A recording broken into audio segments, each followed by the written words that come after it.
Está muy lejos. Veníamos adelantándote que tenemos una mesa de debate sobre violencia política y voy a presentarte a quienes me acompañan en la mesa. A la izquierda, como corresponde, está Miriam Bregman, diputada nacional del PTS Frente de Izquierda. Gracias, Miriam, por estar por segunda vez con nosotros en este ciclo. Juan Carlos Dante Gullo, también a mi izquierda, dirigente peronista. Gracias, Juan Carlos, por estar aquí. Alejandro Chegaray, diputado nacional UCR Cambiemos. Te tocó la derecha, pero no significa nada. Y lo mismo para vos, Demián Martínez Naya, presidente de Unión Pro Universidad. Gracias por venir. No, muchas gracias. Les propongo que veamos un pequeño informe sobre la violencia política para preguntarnos si estamos frente a algo alarmante o no, y después los escucho.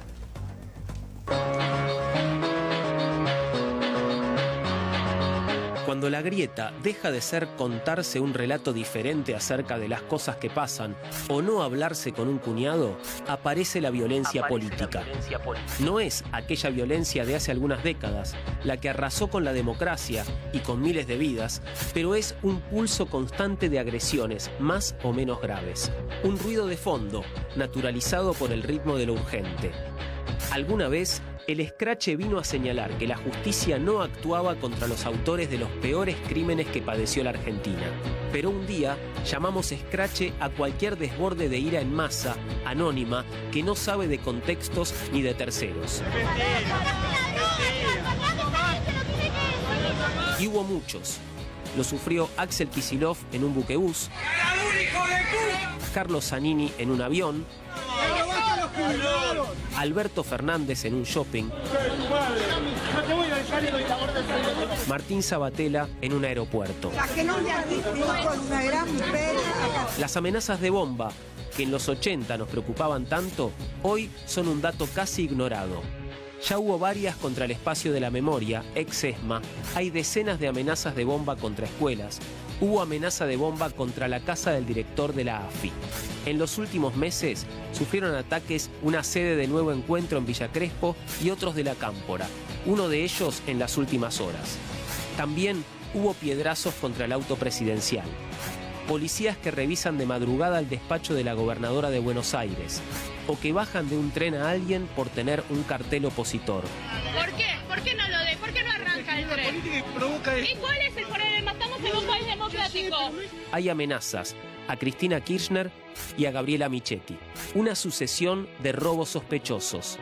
Y hasta una granada dejada a metros de la casa de la jueza que ordenó frenar el tarifazo. ¿Es la famosa grieta que se ensancha, que pasa a mayores? ¿Es que siempre fuimos esto, pero tratamos de negarlo bajo el relato del país pacífico? Que no le sobre la grasa de la militancia. ¿Acaso alimentamos algo ingobernable al llamar debate a grupos de personas que se gritan e insultan? Mira este sarnoso hijo de puta que tenemos de presidente. ¿Se puede cerrar la grieta con buenos deseos, con voluntad? Y de ser así, ¿quién va a dar el primer paso?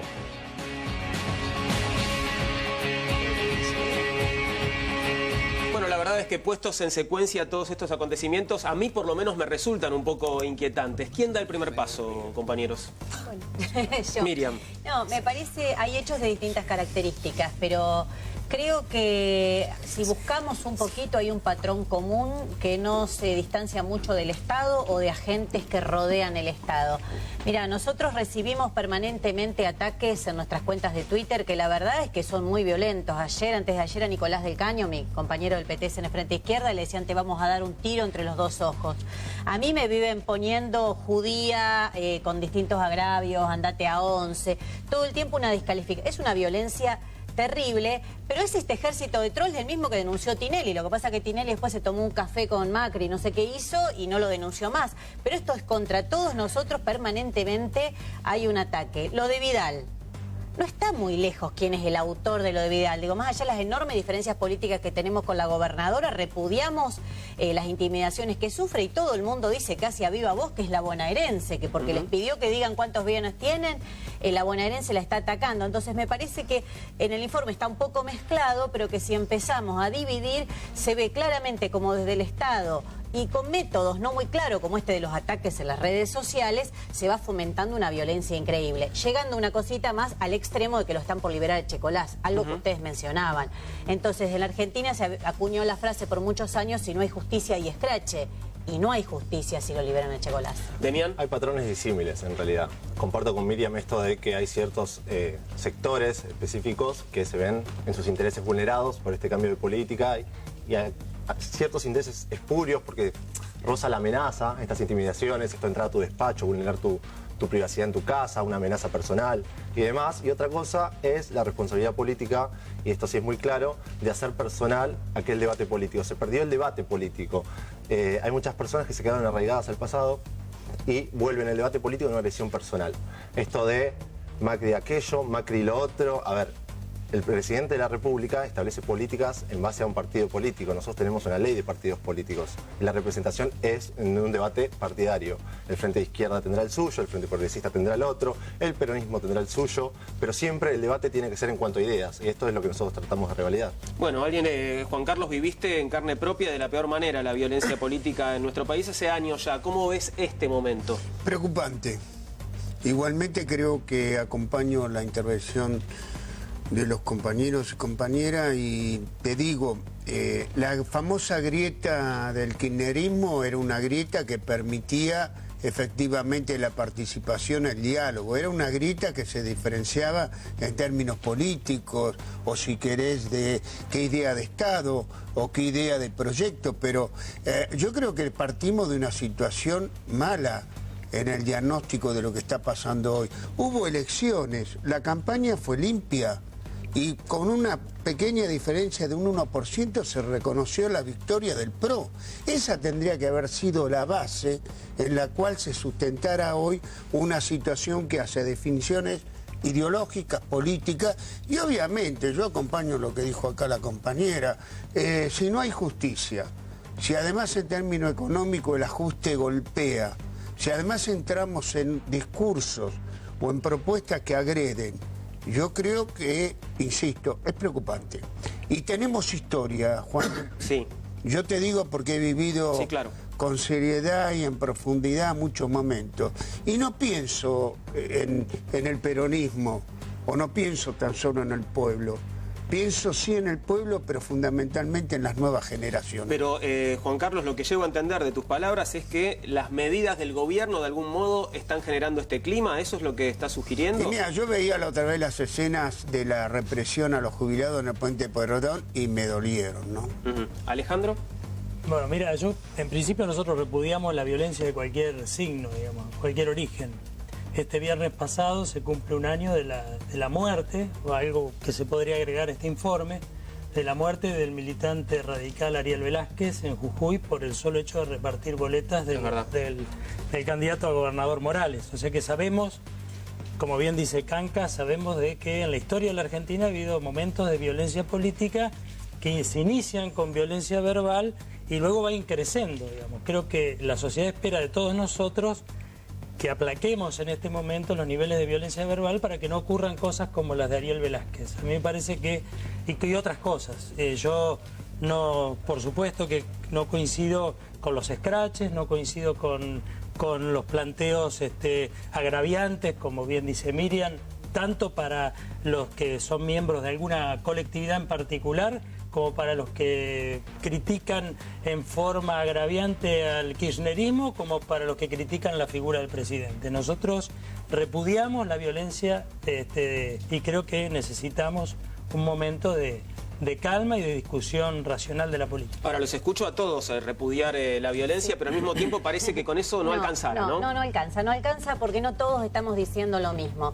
Me parece que hay libertad de expresión, alguien puede decir una expresión mejor o peor, pero eso es una cosa, es un nivel. Ahora, cuando balean un local como el del Nuevo Encuentro es otra cosa, cuando reprimen sobre Puente Pueyrredón es otra cosa. Y así como lo denunciamos con el kirchnerismo, cuando nos reprimía por manifestarnos junto a los trabajadores de LEAR, por ejemplo, impidiendo el derecho de manifestación, bueno, también lo condenamos ahora. Entonces, acá hay un problema que Cambiemos quiere seguir con el mismo discurso que tenía la oposición ahora que es gobierno, y no es lo mismo, porque tienen que salir a explicar qué significa este tuit, que no sé si quiso hacer un chiste o que quiso hacer Patricia Bullrich con la gendarmería, y se ve que atrás están monitoreando qué tuiteamos todos nosotros.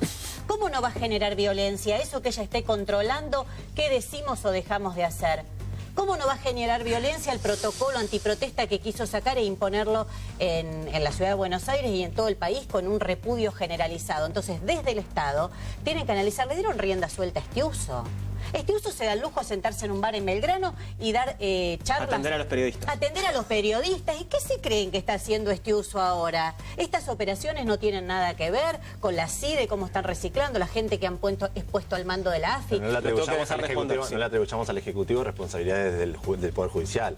Sepamos ¿Cuáles serían las del Poder Judicial? Si Mira, si tienen responsabilidades políticas. Que Estiuso está sentado en un café tomando y demás, y vos crees que tuvo implicancias en y entra y caso sale del país como si nada. Eso va por la vía judicial y la denuncia tendría que estar. Entra y sale del país como si nada y ustedes ahora, no podemos atribuirle y pedirle al Ejecutivo, déjame hablar, Miriam, por favor. Cómo no. El Ejecutivo que haga lo que nosotros justamente criticamos del gobierno anterior. En esto no coincido con Dante. Cuando los periodistas criticaban al gobierno anterior, al Poder Ejecutivo Nacional, salía la presidenta por cadena nacional a matar al periodista que la había criticado. Esto era una consonante y totalmente...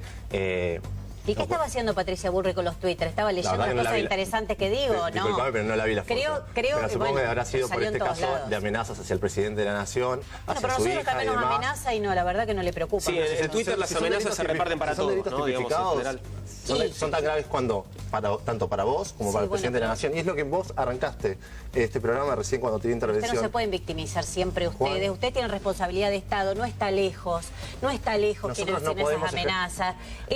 Hay un patrón común. Cada vez que se toca la bonaerense se manifiesta como una banda mafiosa, lo venimos diciendo desde siempre. Ahora están liberando a los genocidas, pero ustedes nunca tienen nada que ver. Nosotros liberamos, pero acá hay una responsabilidad. Están baleando locales partidarios, no es una cosa menor. Lo único que te planteo, me parece que continúan los juicios de la verdad. Este gobierno no ha planteado nada en contrario respecto de esto. Sí, dejaron de... Se retiraron de los civiles, casualmente, creo que es lo que más le afecta al grupo. Dejan de apelar la Y los juicios contra los civiles, que es lo que más le afecta a este gobierno. Te digo gobierno. dos cosas. Particularmente desprecio a Echecolás, pero no desprecio la ley, digamos, ¿no? Entonces, a partir de los 70 años, el gran problema que yo encuentro que me hace ruido es que Echecolás puede interferir en el proceso y puede haber peligro de fuga. Digamos, en ese sentido, y que sigue cometiendo delitos hoy. En ese sentido, él sabe el destino de Clara Naí Mariani, que continúa no es automática hoy. Hoy está cometiendo, no es un ex genocida como titularon en un diario. No es automática la ley, pero a partir de los 70 años tenemos esa ley. Si queremos, cambiemos la ley, en todo caso, y definamos... La ley dice que cuando alguien está cometiendo un delito tiene que ser condenado. Por eso digo, no es automático. Para este caso de Echecolás, él interfirió en su proceso, así es que hoy tenemos desaparecido a Julio López. Yo fui su abogada, fui la abogada de Julio López. Te digo más, cuando comenzó el juicio de Julio López, ¿sabés por qué le revocaron la domiciliaria que tenía Echecolás? Porque recibió al tribunal con un arma en la mano. Ese es Echecolás. Bueno, ustedes saben qué están haciendo, dejaron de apelar el tema de las domiciliarias y están sacando. Nosotros dejamos de ejercer presión sobre la justicia, que esto es una cosa... Mentira, no, eso no es. Es dejar de ejercer presión sobre la justicia, la impunidad es dejar de ejercer. Eso es lo que dice la Nación. Que tu discurso ya está representado por la Nación. Una muestra de que no hay, digamos, presión sobre la justicia es este fallo último de los tarifazos, digamos. Eso está. No, quiere decir que usted tal vez fracasó la presión que ejercieron. No quiere decir que Juan Carlos, por favor. No, yo creo que la cuestión de fondo es que acá estamos en una sociedad que está ofreciendo grietas muy profundas. Y no son las grietas de chicanas políticas o de diferencias, son las grietas que hacen a un profundo elemento que es la diferencia social. Se está generando pobreza, se está generando marginación. Y esto va a determinar que si no somos capaces de generar condiciones para dirigirnos a nuestro pueblo, las bases van a desbordarnos. Y acá no lo comparten. Acá no es ni de acá ni de allá. Vos recién decías, y yo te digo, Cristina Kirchner como presidenta jamás marcó a ningún periodista. Sí, estaba determinado, sí estaba determinada las diferencias entre el gobierno, si querés, K, y algunos periodistas por lo que era la ley de medios de audiovisuales, que todavía está determinando una situación donde tenemos un periodismo que, entre comillas, yo no comparto. Yo estaba viendo hoy en un programa declaraciones de o acusaciones de ciertos periodistas que eran gratuitas. No voy a hacer nombres. Pero ¿qué mejor que los periodistas puedan investigar y puedan dar su posición? Una cosa es que el periodista haga periodismo de investigación, haga análisis, y otra cosa que acuse a agrupaciones o a instancias. Los chicos de la Cámpora han sufrido durante años una acosación tremenda, y es la juventud. Que yo, como digo, vos sabés muy bien que yo incluso defiendo a la gente de la juventud peronista, la gente de juventud radical, a la gente de la juventud del PRO, y sabés que me llevo bien con todo. Y no quiero que persigan a los jóvenes. Ya sabemos lo que pasa en un país. Mira, en un país que se reprime a los jubilados, se persigue a los trabajadores, se persigue a los jóvenes, vamos mal.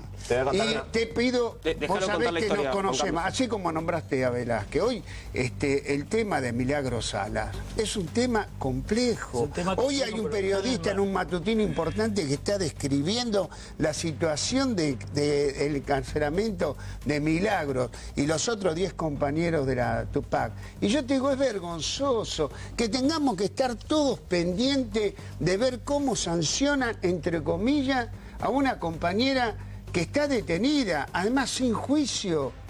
Dante, sí, yo no quiero esa Argentina. Dante, no ensanchemos este debate de las diferencias, que vos recién me decías de las juventudes y demás. Me pasó acá en este canal el otro día, en el programa de Silvia Fernández Barrio, estaba Camilo Vaca Narvaja, ¿está bien? Sí. Que no es precisamente mi partido, ni el Frente Cambiemos y demás. Terminó el programa y nos dimos un abrazo con Camilo, porque nosotros tenemos una forma de concebir la política totalmente disímil a aquella que ejerce la violencia personalista sobre el otro. Y Silvia agarra y nos dice a nosotros, esto es lo que necesitamos, chicos, que esto no se pierda. Y esa es la forma que nosotros concebimos, el debate político. Con Camilo podemos tener diferencias abismales. Practicarlo, me parece muy bien. Pero entonces es una cuestión generacional, digamos, tenemos que ilusionarnos con que los jóvenes van a terminar con la violencia política. Yo de esto también discrepo con Dante. Si Daniel Scioli perdió la elección, a ver, no fue precisamente por él y sus capacidades, me parece que fue por ese apego ciego al kirchnerismo y a ese fanatismo que hoy muchos referentes lo siguen sosteniendo. Yo me referí al reconocimiento del triunfo de Cambiemos, sin que eso significara ninguna situación ni de crisis, ni de elementos que hubiesen gripado a la sociedad, incluso en términos de lo que es la defensa de la democracia y lo que significa la libertad de elegir aquel candidato que querés. Después cada uno tomará posiciones. Alejandro, pero digamos, un país, volviendo un poquito al punto que se decía que estamos en un proceso de marginación creciente de sectores de la sociedad. Estamos en una situación de un gobierno de poco más de 7 meses, en una situación donde tenemos niveles de pobreza que vienen desde hace mucho tiempo, de más del 30% de pobreza, de un nivel inflacionario, que es el impuesto más antipopular que existe, la inflación, muy elevada, situaciones de la matriz energética donde quedó demostrado, si bien fue erróneo la situación del cuadro nuevo tarifario por no hacer las audiencias públicas, pero es evidente que veníamos de una matriz energética que venía subsidiando los sectores más acomodados de la sociedad, mientras que el 40% de la sociedad no tiene acceso a la red de gas, por ejemplo. Entonces, venimos de una matriz energética que venía subsidiando a los sectores más pudientes de la sociedad. En Recoleta se pagaba 60, 70 pesos y a mí la factura en el centro de La Plata me llegaba de 120 pesos, mientras que el que quería comprar una garrafa tenía que pagar 400 pesos. Entonces, estamos en una situación que tenemos que volver a equilibrar. Este gobierno no generó 30% de pobreza. Es muy difícil revertir, ni tampoco lo generó el gobierno anterior. Viene de larga data. Es una situación que nos va a costar mucho tiempo volver a tener una matriz energética, por ejemplo, que sea más justa y que no esté desquiciada, porque pasamos de un país que era autosuficiente en materia energética a ser dependiente en materia energética y de una energía cara. Bien, se nos está acabando el tiempo. Sí, les pido a los cuatro una suerte de propuesta, si les parece, digo, más allá del repudio, de cómo salir de este estado creciente de violencia política. No, creo que la propuesta es no banalizar la discusión. Está muy bien el ejemplo de abrazarse con Vaca Narvaja, pero eso no tiene nada que ver lo que estamos discutiendo. Ustedes se me abrazan los cuatro ahora cuando terminamos. Ya nos abrazamos. Creo que no hay que banalizar la discusión porque es una discusión muy seria. Hay una frase que comúnmente se dice y creo que conserva toda su realidad. No hay ajuste que no pase sin represión. Cuanto más política de ajuste económico haya, cuanto más políticas antiobreras, antipopulares, más represión va a haber con diversos métodos, estatales y paraestatales, como han existido siempre en la Argentina. Hoy en la Argentina venimos denunciando a principio de año una situación muy crítica en Tierra del Fuego, donde gobierna el PJ Frente para la Victoria con Rosana Bertone, represión a docentes, a los estatales, persecuciones. Y hoy creo que el modelo de ajuste con represión es precisamente Jujuy, donde se detiene una persona por participar de una protesta y donde hay permanentemente ataques, persecuciones. Los compañeros nuestros que están en distintos lugares, como el Ingenio de la Esperanza, como lo quieren privatizar, lo suspenden. Están permanentemente Redondeame, por favor. Son temas muy graves los que estás diciendo, pero redondeame, por favor. Son temas muy graves, pero creo que hay que ubicar la violencia en el verdadero responsable, que es el gobierno y que es el Estado, con sus fuerzas de seguridad y también estas que funcionan alrededor. Dante. Mira, yo lo explico en algunos programas. Hoy la sociedad no es la misma de otras instancias o coyunturas de la Argentina. Hoy no te podés llevar por delante al pueblo. Hoy no podés, con la policía brava o los jueces comprados, generar condiciones de sometimiento. Entonces, si el gobierno no entiende la complejidad cultural del comportamiento de los argentinos, vamos mal. Okay. Tenés que respetar a los trabajadores, tenés que respetar al conjunto del pueblo, a la juventud, a los jubilados, en fin, al que trabaja, a las pymes. Si eso se vulnera, entramos en un tobogán sin salida. Alejandro. De mi punto de vista, creo que no es por banalizar, pero lo principal es bajar un poco los decibeles del conflicto verbal. Como primer paso, lo vuelvo a repetir. Segundo, no creo que estemos en una situación de política ultraortodoxa. Estamos en una zona de turbulencia, producto de que estamos en una transición que hay que resolver. Pero yo soy optimista en cuanto a que muchas de estas cuestiones que se plantean, recomposición histórica del tema de los jubilados, devolución del IVA a los sectores más vulnerables, o cuestiones que tienen que ver con la reactivación de la obra pública que ya se está empezando a ver, me parece que van a ir generando mejor humor social para que no aparezca esto que plantea Dante, y que coincido plenamente. Yo particularmente a Dante lo conocí en época, a principios de los 80, donde coincidíamos en la normalización del movimiento estudiantil. Por ejemplo, él venía con el tema de la JUP y demás. O sea que dialogar, tenemos una historia de diálogo. Además, que es cierto, tenemos una historia de periodos de violencia en la Argentina que debe servir de aprendizaje para no volver a repetir. Por último, yo creo que la no violencia se predica con el ejemplo. Algo que me enseñaron mis abuelos y mis padres de chico es hay que escuchar al otro, hay que entender, y el diálogo es la herramienta. Estamos convencidos de que el diálogo es la herramienta, hay que escuchar a cada persona. Creo que hay que bajar un poco los decibeles. Te cuento otra anécdota. Nos comunicamos con Tumini para poder tener a Victoria Donda para que venga a hablar con los chicos por este intercambio, el diálogo, el poder aprender. El año pasado nos devolvió que con pichones de gorilas ellos no se juntan. Eso ya desde el vamos es violento. Y lo mismo acá la comprometo a Miriam, que la venimos invitando, que pueda venir a debatir con los chicos, porque la verdad que nosotros buscamos aprender, y del diálogo se aprende. Entonces nosotros queremos aprender, porque no nos creemos los dueños de la verdad. Bien, aquí por lo menos hemos dialogado y ha sido un placer hacerlo.